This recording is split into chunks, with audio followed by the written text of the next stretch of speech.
Svečiai, Seimo nariai, gerbiamas Plungės rajono savivaldybės merė. Pirmiausia, norėčiau padėkoti Jums už pakvietimą. Mylėjai, šiandien mes esame iškilaus ir svarbios mūsų šalies kultūrai įvykio, manau, liudininkai.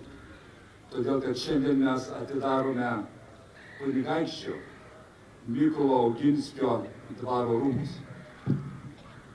Drįsiu pasakyti, kad lankytojams neilgai teko laukti šios nuostabios šventės.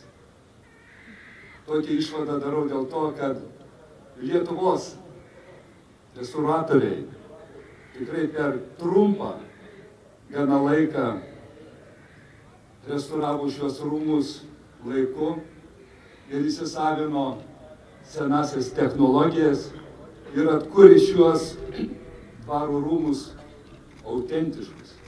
Šie rūmai įgijo ankstesnį turėtą pavidalą ir grožį.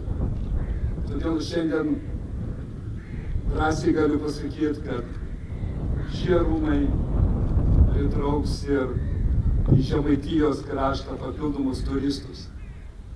Ir turistai galės susipažinti plačiau su Žemaitijos grožiu. Ir tikrai šiandien norėčiau padėkoti šių rūmų projektuotojams, finansuotojams, vykdytojams už tai, kad mes čia visi galim susirinkti ir didžiuotis autentiškais atkurtais dvaro rūmais. Visiems norėčiau čia susirinkusiems palinkėti nuostabios gražios šventės. Aš manau, kad šie rūmai skambės, arba jų vardas skambės visame pasaulyje.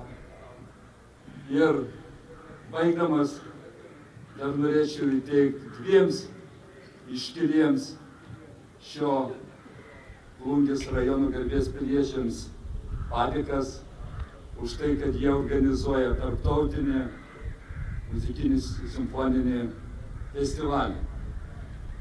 Ir padėka gerbiamam Lietuvos nacionalinio simfoninio orkestro meno vadovui ir vyriausiam dirigentui Juozui Domarkui.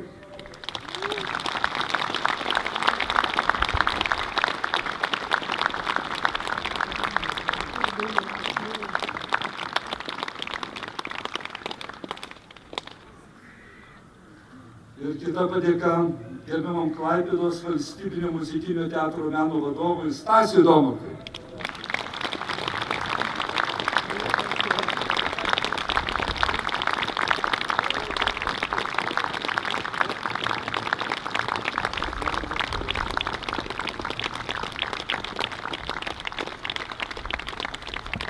Su gražia švente, mylėjai.